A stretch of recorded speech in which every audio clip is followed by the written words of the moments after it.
मित्रों, नमा संस्कृताय संस्कृत विशेषज्ञ यूट्यूब चैनल पर आपका हार्दिक स्वागत है।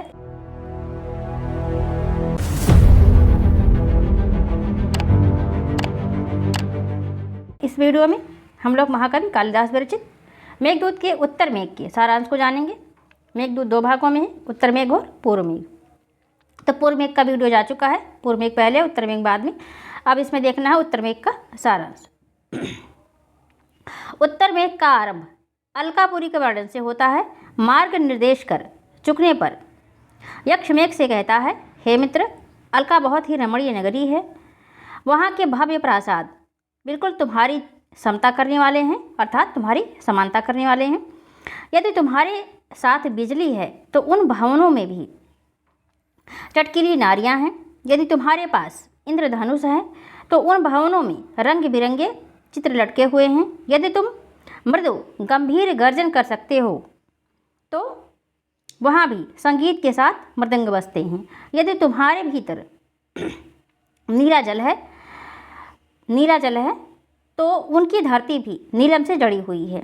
और यदि तुम ऊंचे पर हो, अर्थात ऊंचाई पर हो, तो उनकी अटारियाँ भी आकाश चूमती हैं। वहाँ पर 6 ऋतुओं की सुषमा सदैव विद्यमान रहती है। वहाँ किसी भी प्रकार का दुख नहीं है। कल्पवृक्ष वहाँ की प्रत्येक आवश्यकता को तत्काल पूर्ण कर देता है। इसी वैभवशाली नगरी में कुबेर के भवन से उत्तर की ओर इंद्रधनुष के समान सुंदर गोल फाटक वाला हमारा घर तुम्हें दूर से ही दिखाई पड़ेगा। उसके पास एक छोटा सा कल्पवृक्ष है जिसे मेरी प्रिया ने पुत्र के समान पाल रखा है। वहीं एक बावड़ी है जिसकी सीढ़ियों पर नीलम जड़ा हुआ है। उस बावड़ी के तट पर एक बनावटी पहाड़ है। घर के उद्यान में एक अशोक तथा एक मोलसिरी का पेड़ है एवं दरवाजे पर शंख तथा पद्म के चित्र बने हुए हैं। उस घर के भीतर जो दुबली पतली नन्हे नन्हे दांतों वाली, पके हुए बिंबा फल के समान लाल ओठों वाली, पतली कमर वाली, चकित हरड़ी के समान आँखों वाली, गहरी नाभि वाली, स्तनों के भार से कुछ आगे को झुकी हुई युवती तुम्हें दिखाई दे, उसे ही तुम मेरी प्रेयसी समझना। वह मेरे वियोग में सूख गई होगी। हे बंधु, दिन में तो उसे उसकी प्यारी सखियाँ घेरे रहती होंगी, अतएव तुम रात्रि में उसके पास पहुँचना। तुम्हारे पहुँचने पर यदि उसे कुछ नींद आने लगे तो तुम उसके पीछे चुपचाप एक पैर ठहरे रहना।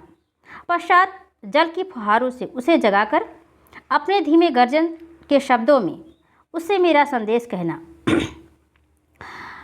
सर्वप्रथम उससे यही कहना कि हे अबला, तुम्हारा बिछुड़ा हुआ साथी रामगिरी के आश्रम में कुशल से है और तुम्हारी कुशल जानना चाहता है।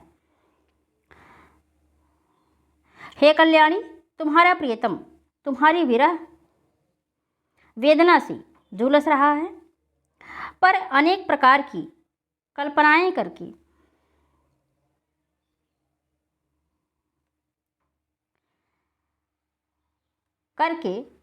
अपने आप को सांत्वना दिया करता है। अतः तुम भी धैर्य रखो।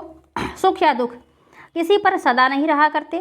तुम्हारे दुख के ये दिन अवश्य समाप्त होंगे।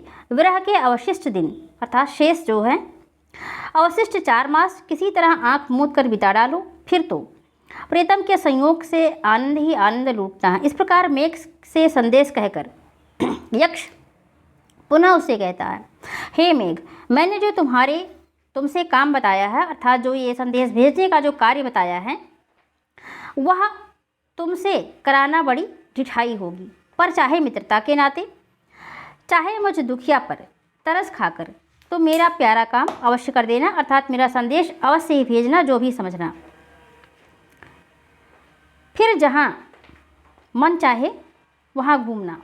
मैं यही मनाता हूँ कि प्यारी बिजली से एक क्षण के लिए भी तुम्हारा वैसा वियोग ना हो जैसा मैं भोग रहा हूँ। यक्ष की बातें सुनकर मेघ अलकापुरी पहुँच गया और यक्ष की प्रिया से उसने वह संदेश सुना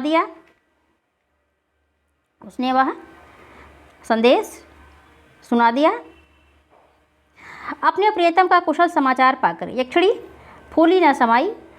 जब कुबेर ने यह बात सुनी तब उसके मन में बड़ी दया आई, उनके मन में बड़ी दया आई और उन्होंने अपने शाप को लौटाकर उन दोनों पति पत्नी को फिर से मिला दिया। इस वीडियो में इतना ही। ये था उत्तर मेघ का सारांश और पूर्व मेघ का सारांश जा चुका है। पूर्व मेघ के और भी प्रश्नोत्तरी भी जा चुकी है, आपको सब मिल जाएगा। तो पूर्व मेघ से संबंधित सभी वीडियो के लिंक डिस्क्रिप्शन में मिल जाएंगे। ऐसे ही महत्वपूर्ण वीडियो देखने के लिए इस चैनल को सब्सक्राइब अवश्य करें। मिलते हैं अगले वीडियो में नई जानकारी के साथ। तब तक के लिए मित्रों नमः संस्कृताय।